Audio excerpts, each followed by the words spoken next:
நம்ம எல்லாருமே ஜனவரி to December கரெக்டா சொல்லிடுவோங்க. கடகடன்னு மனப்பாடம் பண்ணி சொல்லிடுவோம். ஆனா நம்ம வந்து இஸ்லாமிய மாதங்களுடைய பேர் கேட்டா தெரியாது நமக்கு. அந்த ஜனவரி டு டிசம்பர் வந்து பண்டைய ரோமானிய புராணங்களையும், அவங்களுடைய நாட்காட்டியுடைய பரிணாம வளர்ச்சியையும் பிரதிபலிக்கக்கூடிய வகையில, பல மாதங்களுக்கு வந்து ரோமானிய கடவுள்கள் மற்றும் தேவதைகளுடைய பெயரை வச்சிருக்காங்க அவங்க. ஃபார் எக்ஸாம்பிள் ஜனவரி என்பது ஜானஸ் அப்படின்ற தொடக்கங்களுடைய கடவுள் என்று சொல்லுவாங்க. ஸோ ரோமானிய கடவுள்கிட்டேருந்து வந்த மாத பெயர்கள் என்னன்னா, ஜனவரி கடந்த காலத்தை திரும்பி பார்ப்பதையும், எதிர்காலத்தை எதிர்நோக்குவதையும் குறியீடாக கொண்டு, அதாவது வாசல்கள், வாயில்கள், தொடக்கங்கள் மற்றும் முடிவுகளுடைய 2 முகம் கொண்ட ரோம கடவுள் ஜானஸ் உடைய பெயர்ல தான் இது அழைக்கப்படுது. மார்ச் பார்த்தீங்கன்னா, ரோம போர் கடவுள் மார்ஸ் உடைய பெயரால் அழைக்கப்படுது. ஆரம்ப காலகட்டத்தில ரோமானிய நாட்காட்டியில ராணுவ படையெடுப்புகள் மீண்டும் தொடங்கும் முதல் மாதம் இதுதான்.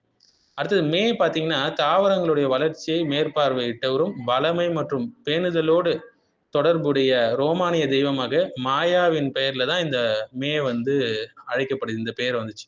அடுத்து ஜூன் பார்த்தீங்கன்னா, தெய்வங்களுடைய அரசியும், திருமணத்தின் தெய்வம் என்று சொல்லுவாங்க. ஜூபிட்டருடைய மனைவியான ஜூனோவின் பெயரால் தான் இந்த ஜூன் என்பது அழைக்கப்படுது.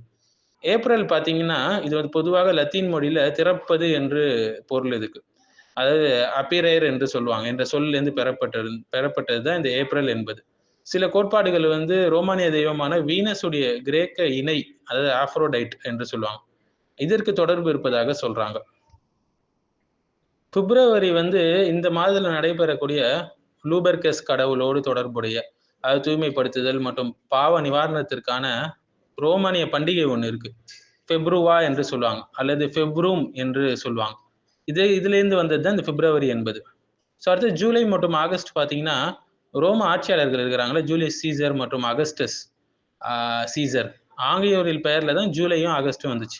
செப்டம்பர் டிசம்பர் பார்த்தீங்கன்னா 10 மாத ரோமானிய நாட்காட்டியில அவற்றுடைய அசல் நிலைகளை பிரதிபலிக்கக்கூடிய வகையில லத்தீன் எண்கள்ல இருந்து, அதாவது செப்டம்னா 7ன்னு சொல்லுவாங்க லாட்டின்ல, ஆக்டோனா 8ன்னு சொல்லுவாங்க, நவம்னா 9ன்னு சொல்லுவாங்க, டிசம்னா 10ன்னு சொல்லுவாங்க. இதுல இருந்து பெறப்பட்டது தான் இந்த செப்டம்பர் டு டிசம்பர்.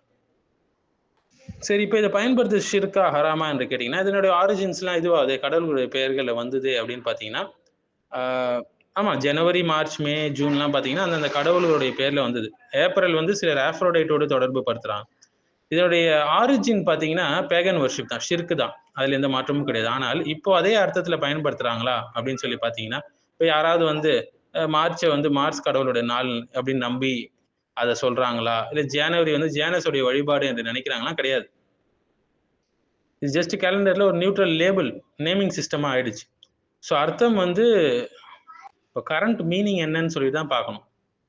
ஒருத்தர் வந்து இந்த மாதம் வந்து அந்த கடவுளுக்கு பிரத்யேகமான மாதம் என்று ஒருத்தர் நம்புறாரு.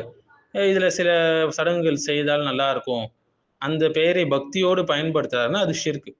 ஆனா ஒருத்தர் வெறுமனே வந்து மாதங்களுடைய பெயரு ஜஸ்ட் சும்மா கிடையாது ஜனவரி, மார்ச் ஜஸ்ட் யூசேஜுக்காக பயன்படுத்துறாருன்னா அது ஷிர்கோ ஹராமா இல்ல, அனுமதிக்கப்பட்டதுன்னு உலமாக்கள் சொல்றாங்க.